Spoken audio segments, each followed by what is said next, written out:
This is a reading of a collection of lectures by Rudolf Steiner entitled A Psychology of Body, Soul, and Spirit. This is Lecture 11, given on December 15, 1911, entitled Imagination, Inspiration, Self-Fulfillment, Intuition, Conscience. We saw yesterday that in a sense there is proof of the existence of the spirit for ordinary consciousness, if that consciousness has the appropriate self-understanding. We found that for this ordinary consciousness, to begin with, error and the possibility of overcoming error are evidence of the presence of spirit.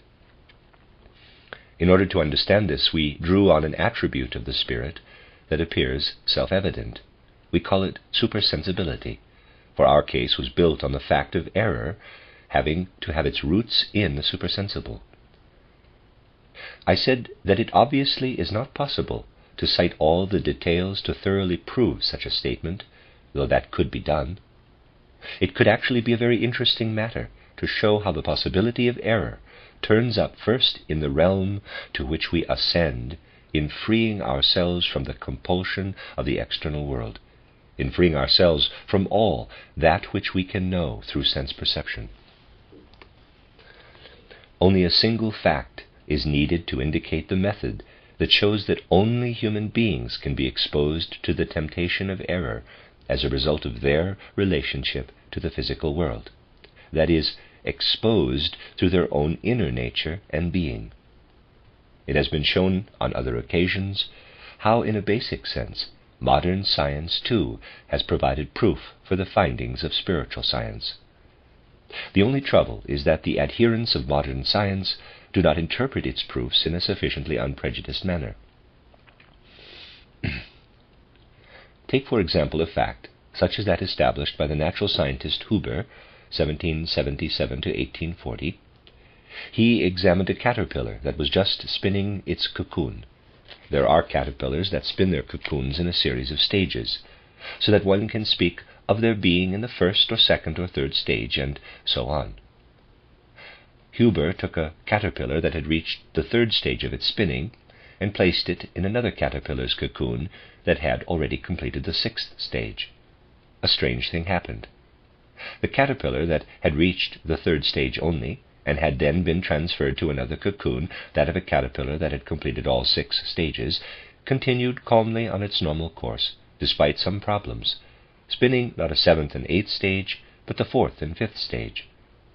It thus followed its instinctive course from the stage that it had completed on its own. In other words, it followed an unerring directive within its own being, an inner life that can follow only itself. When such a caterpillar that had arrived at the third stage was taken out of its own cocoon and put into another cocoon where the third stage was complete, it calmly continued to finish this cocoon in a regular manner. There also it was following not an external impression, but its own inner drive to spin the 4th stage after the 3rd. However, it also did this despite receiving an external impression of already having completed the 6th stage. This is an extraordinarily interesting fact, for it shows that in creatures of the animal kingdom, external impressions cannot bring about the effect that in human beings can be described as right or wrong, as belonging in the sphere of the possibility of error. We human beings are susceptible to error from external causes, because we are so organized that we do not simply follow inborn drives and impulses. In our acts, we are obliged to follow impulses entering us from without. In that sense, we see that only human beings confront an external world. This is basically the source of all the delusions that people can harbor in reference to the spirit. There is a close connection here. Today, to find from the scientific outlook the right link to our spiritual scientific view concerning the spirit, we want to look once again at how that intelligent modern psychologist Brentano characterized the soul and its capacities. I will make a diagram to help us find the right transition to the realm of the spirit. Brentano divided the soul capacities, as I reported in the first lecture, into mental picturing, judging, and what we could call the movements of the soul, the phenomena of love and hate.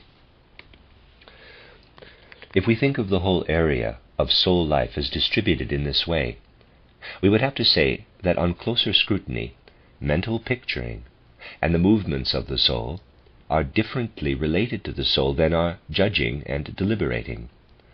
That is just what that psychologist claims. He separates judging from mental picturing in such a way that judging is something different from a mere combination of mental images. I reported in the first lecture that judging is usually described as the product of combining mental images. Tree is a mental image, as is green. The tree is green is a combination of mental images that would add up to a judgment. Our psychologist does not in the least regard that as judging, where a conclusion is involved, for he says, and all his reasoning is well-founded, that when it comes to combining mental images, it can also be a question of establishing the impossibility of combining them. An example might be an attempt to combine the mental images tree and golden. If we are trying to combine these images instead of tree and green in a true statement, we would have to say that no tree is golden or something of the sort. What, in a case like this, is the prerequisite for making a judgment? It is that we have to make an existential statement in every such judgment, and that this statement be valid. Out of the combination of the mental images involved in the tree is green, we can form the existential statement, a green tree is. Then we have made a judgment. And only in trying to make the existential statement do we notice that the combining of mental images can establish a fact. A golden tree is, however, does not work. The question then is whether a judgment can issue from a combining of mental images, whether an existential statement can be made. Now I ask you whether, after examining the whole content of your soul life, you find it possible to shape an existential statement without the involvement of anything else but a combining of mental images. What impels you to shape the existential statement, a green tree is, out of the combination of mental images in a tree is green? Only something that is not at first present in your soul, for you can find nothing to support it in your whole soul content. And if you want to find the transition from a combination of mental images to an existential statement, to a statement that decides something, you have to go beyond your own soul life to what you feel to be a relating of your soul to some element other than itself. This means that there is no other possibility of finding the transition from a combining of mental images to a judgment than by way of perception. If what we can call perception is added to the combination of mental images, then and only then is it possible to say that we can form a judgment in the sense of this presentation. Then we have shown, however, that we cannot state anything else concerning our mental picturing than that it simply lives in our soul, and that we need something more than what is in our soul if we want to progress from mental picturing to judging. When we consider the movements of the soul, or emotions, everyone will surely find it easier than it was in the case of mental images to reach a conviction that they live in the soul only, for they could not otherwise have such an individual character in such a variety of human beings. We do not need to waste many words about the fact that our emotions live in the soul. Now, let's ask whether it is at all possible to attribute existence to mental images and emotions in the soul, despite our awareness that they cannot afford us a judgment in the first place, since they are inner soul processes. If contact with the outer world does not take place through perception, if we cannot properly speak of percepts, the question has to be whether there is any justification to speak of our mental images and emotions as though they lived only in the soul. It might be pointed out, where the life of mental images is concerned, that individuals living in mental images do not have a sense of being complete masters of these images. They do not have a sense that there is nothing compulsory about them. If we keep in mind what was learned in the lecture of 2 days ago, that error is something spiritual, that it is supersensible, and that it can enter the realm of our mental images, and our mental images can in turn overcome error, for if they couldn't, there would be no possibility of surmounting error, then we would have to acknowledge that our souls are the scene of a battle between error and another element. Error, however, is a spiritual element. Consequently, we must have something to oppose to it that can hold its own. Otherwise, we would never be able to surmount it. There is such a possibility. Everyone knows that. Since error is of the spirit, we cannot conquer it through purely external perceptions. In the lectures on Anthroposophy, I pointed out that the senses cannot really err. Goethe once stressed this especially strongly. The senses cannot deceive.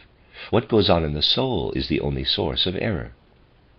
It doesn't take much thought to see that error can be overcome only within the soul, and this by resorting to mental picturing. Mental picturing enables us to surmount error. We saw yesterday, however, that error is a distorted species of something else, of what was referred to as the element that lifts us into higher regions of our soul life.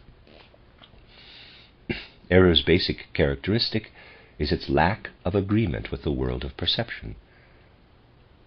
We realized that on the path that we have to take to enter the spiritual world, we also have to devote ourselves in meditation and concentration to mental images that are not in keeping with external perceptions.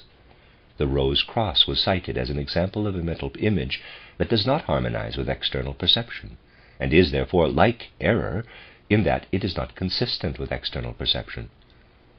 We saw, however, that if error were to be used on the path of spiritual life, it would affect us destructively, and that experience shows this to be so. Now, how do we arrive at mental images that have something in common with error, in that they are not in keeping with the external world of perception, but nevertheless awaken healthy, higher soul forces in us in an entirely sound and proper way? How, in other words, do we come from a merely false mental image to a symbolic image, such as has often been described, and of which the rose cross is one of the most outstanding examples? We do so when we do not allow ourselves to be guided by the external sense world, the world of perception, or by the forces responsible for causing us to err. We must turn away from both kinds of influence, that of the external world of sense perception and that of the world that induces us to err. We must appeal to forces in our souls that have first to be awakened. They were characterized 2 days ago as stirrings prompted in us only by the moral and the beautiful. We have to break with our drives and passions in the way they are impressed into us by a world that can be described only as external. We must work upon ourselves to call forth on a trial basis soul forces that we do not as yet actually possess. When we awaken in our soul's forces not as yet When we awaken in our souls forces not as yet actually in our possession, we attain the possibility of forming symbolic mental images that in a certain sense have objective validity, though it is a validity that does not apply to the world of percepts. We form something often described as the mental image of a human being standing before us as a being who in a certain sense cannot affirm itself, but must rather declare that its nature, as it is at present, must be overcome. Then we set beside this image another, one impossible to perceive, because it belongs neither to the present nor to the past, but to the future. It is an image that expresses the fact that human beings sense that they must strive to develop a higher nature, one that enables us to become master of everything not yet recognized as belonging to us in our present form. Then, out of such inner stirrings, we put together mental images that the world of percepts would never prompt us to connect. We put together the black cross, the symbol of everything that must be eradicated, and the red roses, the symbol of life that must sprout from it. In meditation, we picture the rose cross as a mental image that can be described as unreal, but that we have not been able to put together in the way a simple error originates, but rather as born of the loftiest striving of our soul. We have thus given birth out of our loftiest soul stirrings to a mental image that does not correspond to any external perception. If we make use of this mental image, devoting ourselves to it in deepest meditation, and allowing it to take effect on our soul, we become aware that our soul is being developed in a wholesome manner, and that it can rise to greater heights than it has reached before. We experience the fact that our soul is capable of evolving. Here we have a picture that in its relationship to the external world of perception really coincides with an error, at least to the extent that it does not picture anything from that external world. We have thus done something that leads to what is right, that leads to something that reveals that it in itself is right. Now we ask ourselves if we can give everything entering us from external perception control over such a mental picture that has absolutely nothing in common with external perceptions. Can we lend it the power to exercise any force that will make of the mental image something different in our soul from what it makes of error? Let me read that sentence again. Can we lend it the power to exercise any force that will make of the mental picture something different in our soul from what it makes of error?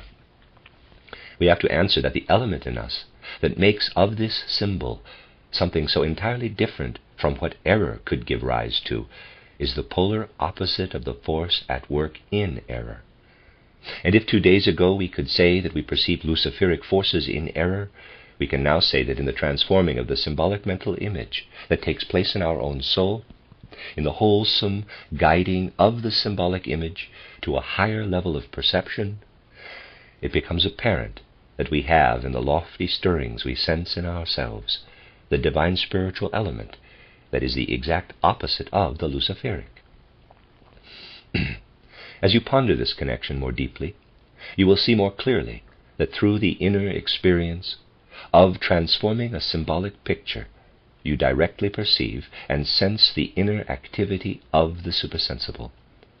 When it becomes apparent that the supersensible acts in us, that it causes a certain completion and strengthening, then something very different grows from what was previously a mere image in the soul, from what lived within the soul. This must now be referred to as a conclusion, something not produced by the soul as it exists initially. Perception can produce a conclusion in the act of judging. Similarly, a mental image can, inwardly, accomplish the result just described by means of the process I have delineated.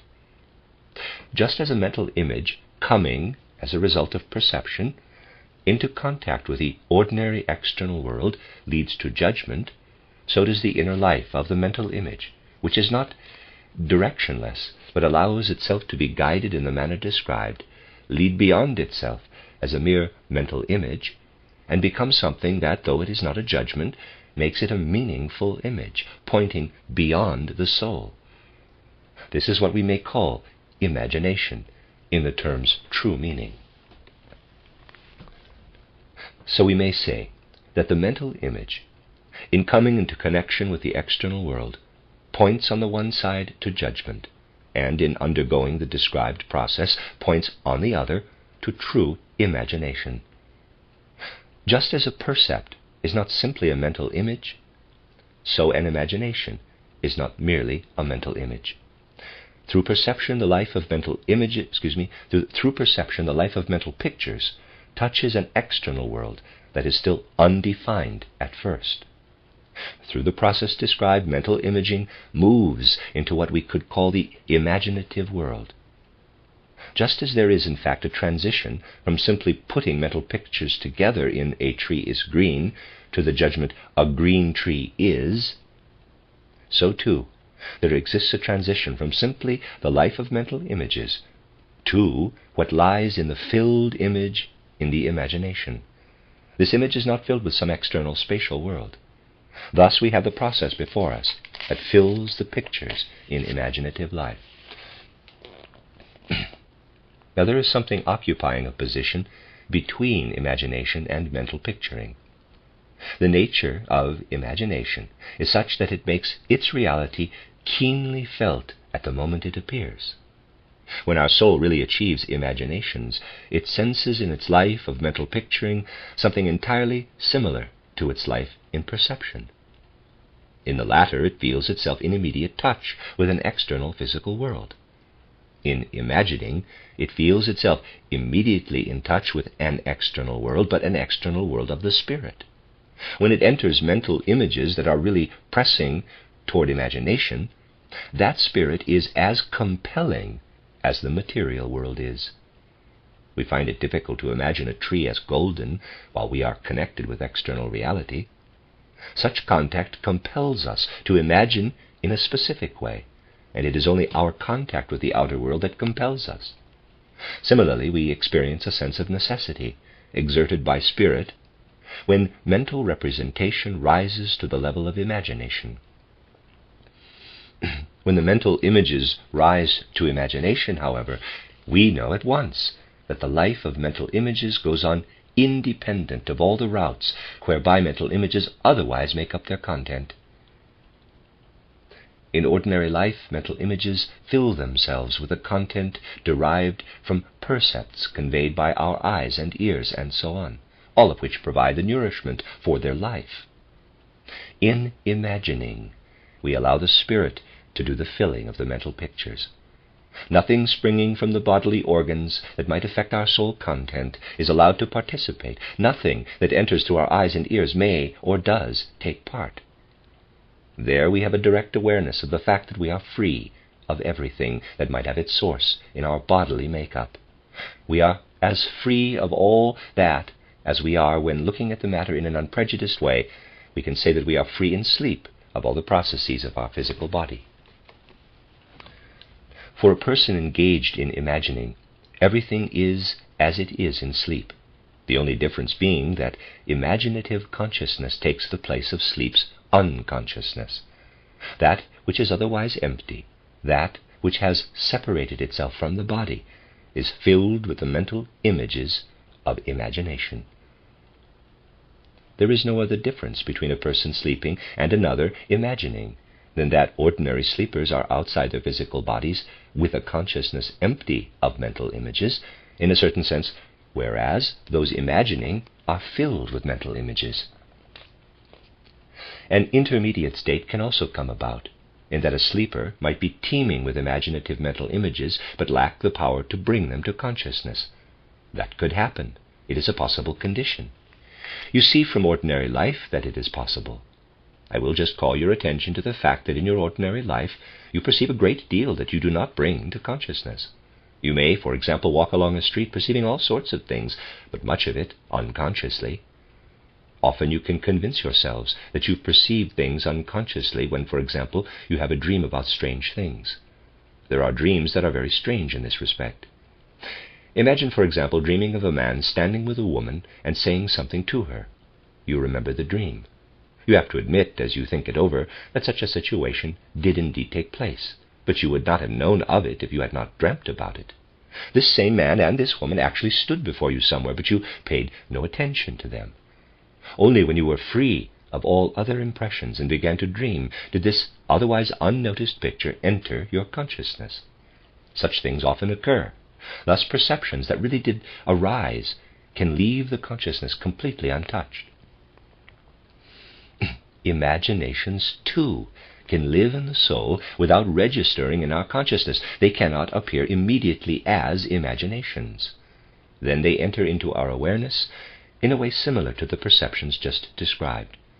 Such perceptions that we have had without registering them appear occasionally in the semi-consciousness of dreaming. In the same way, imaginations that we have not had the power to register in consciousness can shine into our waking life and become active there, transformed as dreams are, fluctuating and flowing into such perceptions that would ordinarily stand clearly before us.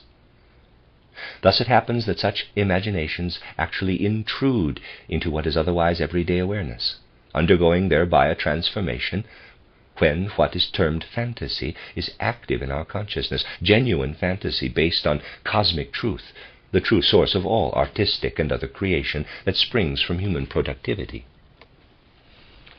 It was because of that fact that Goethe, who was well acquainted with the artistic process, so often stressed that fantasy is by no means an element that assembles phenomena in an arbitrary manner, but that it is subject to the laws of truth. The laws of truth work entirely out of the world of imagination. Only because they take effect in everyday life do they undergo change and interweave with the everyday content of consciousness, shaping the world of ordinary percepts in a free way. Thus, we really have in genuine fantasy something midway between mere mental picturing and imagination. When fantasy is not conceived of as something of which it can be said, as often happens, quote, fantasy is not true, unquote, but rather when it is realistically grasped, it bears witness to a further development of mental images in the direction in which they can pour themselves into the realm of the supersensible, the world of imagination. Here we have one of the points where we can witness the streaming of the spiritual world directly into our ordinary world.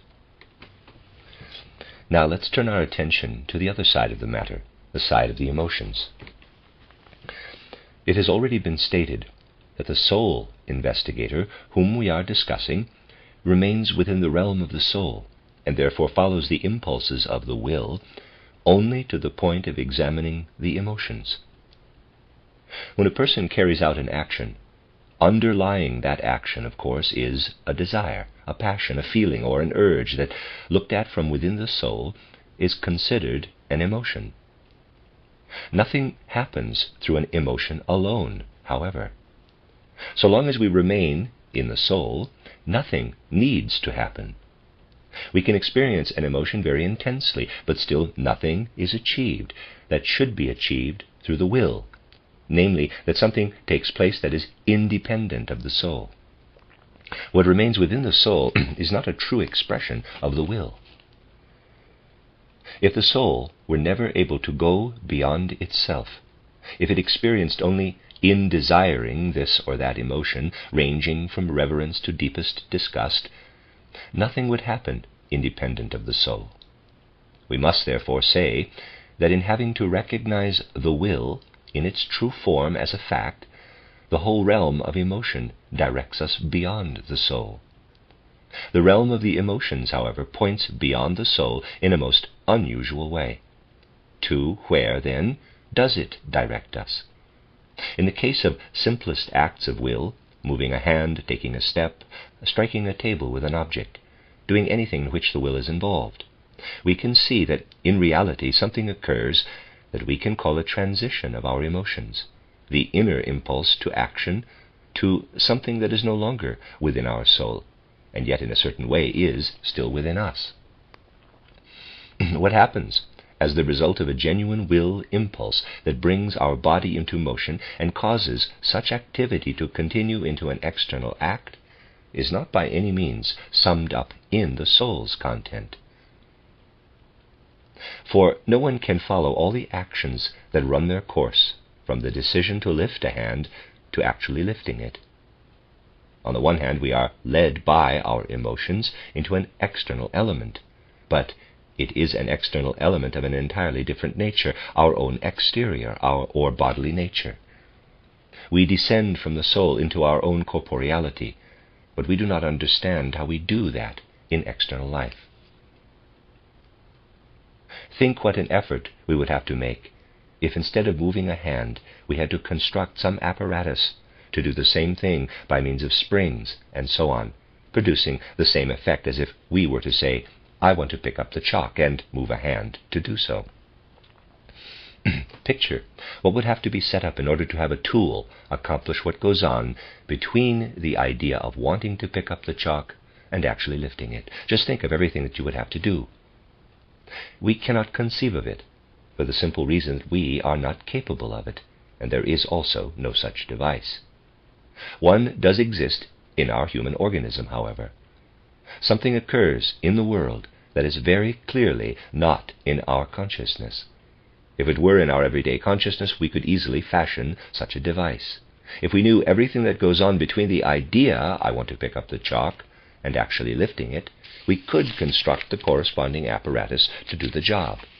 There is something taking place that must be counted as belonging to our bodily nature, yet it remains wholly unknown to us. We must ask, what would have to take place to make us aware of the activity behind the movement of one's hand or another willed bodily movement? A reality that is outside us would have to rise into consciousness instead of stopping short of it. It would require the kind of process that takes place in our own body without entering consciousness, a process just as external but intimately connected with us in the same way that one's hand movement is for consciousness. Thus, we would have to have something that belongs intimately to us, and yet plays into us as though from outside, something that we would experience in our soul, and yet be experienced in the soul as an outer element. It would have to be as artfully constructed as a device for picking up a piece of chalk, and be similarly based on firm external laws in our consciousness. Something would have to enter our consciousness that would then work lawfully within it. Its nature would be such that we would not think as we do with other kinds of willed activities, such as when we say, on the one hand there is a thought of picking up the chalk, and on the other, firmly separated from it, something beyond my knowledge, a process that at best I can view as a perception of something outer. In fact, these two things would have to coincide to become exactly the same thing. The event would have to be directly connected with soul awareness, coinciding as though all the aspects of the motion of the hand took place not outside consciousness but within it. It is this process that takes place in intuition. We can therefore say that when we grasp with our own consciousness something that lives entirely within it, not as mere knowledge but as a process, we are dealing with intuition. Intuition in the higher sense described in title How to Know Higher Worlds. Thus, within intuition, we are dealing with the wielding will. That extremely intelligent psychologist Brentano finds only emotions among the ordinary aspects of the soul, and not a trace of will, because it is not present there, since the will lies outside normal consciousness. Only the consciousness rising into the higher regions finds in itself something that at the same time is a process. That is where the world enters into consciousness. That is intuition. Here too there is another transition, only it is not as easily noticed as the transition from mental picturing through fantasy to imagination. This transition occurs when we learn to observe ourselves such that we are not able merely to will something and then carry out an action, simply having thought and action separated by a gap. It is when we begin to extend our emotions over the quality of our acts. That, in many cases, is quite difficult to do, but it does happen in life that we can have a kind of pleasure or revulsion at our own actions. I do not believe that an unprejudiced observer of life can deny that it is possible to extend the emotions, to allow the characteristics of our own state of being to stream into our actions to the point that we have what can be described as sympathy or antipathy for an action in our emotions. This experiencing of our own actions in our emotions can be heightened. When it is intensified to the point where it becomes what it should be, the transition between emotion and intuition is what we can call human conscience, the stirrings of conscience. If we try to locate conscience, we find it in this transition. We can therefore say that our soul is open on two sides, to imagination on the one side and to intuition on the other. It is closed on the side where, through perception, we come up against our physical bodies. Our soul experiences Our soul experiences fulfillment on entering the imaginative realm, and again, coupled with an event, on entering the realm of intuition. Since both intuition and imagination have to occupy a single soul, how can some sort of mediation, a kind of connection, come about between them? We have in imagination a picture, a filled image of the spiritual world. And in intuition, an event that the spiritual world precipitates. An event that approaches us in the ordinary physical world disturbs our peace. We try to find out about it and discover its underlying essence. That is also true of that event that is in the spiritual world and penetrates our consciousness. Let us examine that more closely. How does intuition enter our awareness? We must first seek it in the direction of the emotions. It penetrates into our consciousness, into our soul, but from the side of the emotions rather than from that of mental picturing. That is how things stand with intuition. It can penetrate our consciousness, our soul, without our being able to make a mental picture of it. We said of imaginations, too, that we can have them without being aware of them. They come into fantasy because they work directly within mental picturing. But we must put intuition on the other side, on the side of emotions. In the whole of human life, intuition lies completely on the side of emotions. At this point, I would like to give an example that I recently spoke of, a well-known dream. It is about a couple who had a son. He was taken ill quite suddenly, and though he received all possible medical help, he died the same day. His parents were deeply affected by his death. They became totally absorbed in thinking about him. That is, their memories were completely occupied with him. One day it became apparent that during the night both parents had had the same dream. They told each other about it. You can find this dream referred to by a more or less materialistic investigator of dreams, who goes through all kinds of contortions to explain the dream but cannot deny its existence. The parents reported that in the dream their son appeared to them and besought them to have his grave opened, for he had been buried alive. The parents made every possible effort to find out whether that had actually happened, for they lived in a country where the authorities would not allow the grave to be examined after the passing of so much time. Now, what will enable us to understand this dream, which I have brought up only to throw light on the relationship of intuition to the emotions? You can assume at once that because the parents' memories were so constantly occupied with their son, who was present in the spiritual world as a spiritual being after dying, their thoughts built a bridge to him. The directing of their thoughts created a bridge that connected them with the continuing individuality of the son. You certainly will not be able to accept that there was nothing more than a subjective element in the revelations of the dead son that must have been present after all the veils separating the living and the dead had been penetrated, because both parents had the same dream. Or it might be so-called chance that both dreamed alike, but then everything imaginable could be explained away in that way. In reality, however, there was a connection that night between the son and his parents, and he did tell them something, or rather instilled something into their souls. Since the parents were quite unable to raise to consciousness what he had communicated to them, it was only the dream image that contained familiar mental images that stood like a shield in front of the real occurrence. The son wanted to communicate something of an entirely different nature, but the parents had to clothe it in a mental image that they took from the material of their usual conceptual life. This presented itself as a dream that obscured the nature of the actual event. Let us take another dream. A farmer's wife dreams that she goes to church in the city. She dreams every phase of the experience, how she enters the church, how the minister stands there with his hands uplifted, preaching with extraordinary ardor, and the enthusiasm this engenders in her. Now a strange transformation comes about. The preacher's shape changes. He receives wings and feathers and a different voice that more and more resembles a crowing. Finally, he changes completely into a crowing rooster. The woman awakens to hear a rooster really crowing outside the house. As you can well imagine, it was the crowing of the rooster that caused the whole dream. You will also have to admit that this crowing could have been the cause of many other dreams. Some young rascal could have dreamt that he was startled by the crowing of the rooster, and had then, perhaps, dreamt that he had thought about something for a long time, for instance, how he could open a lock. Then another, more clever rascal gave him a suggestion that turned into a rooster's crowing. You see from this that the mental image that obscures the reality need have nothing to do with what the soul actually experiences. What did the parents experience, for example? They experienced a connection with, a revelation from the Son that flowed straight into their souls. In the other case, the farmer's wife was a very devout woman, reveling completely in an atmosphere permeated with piety.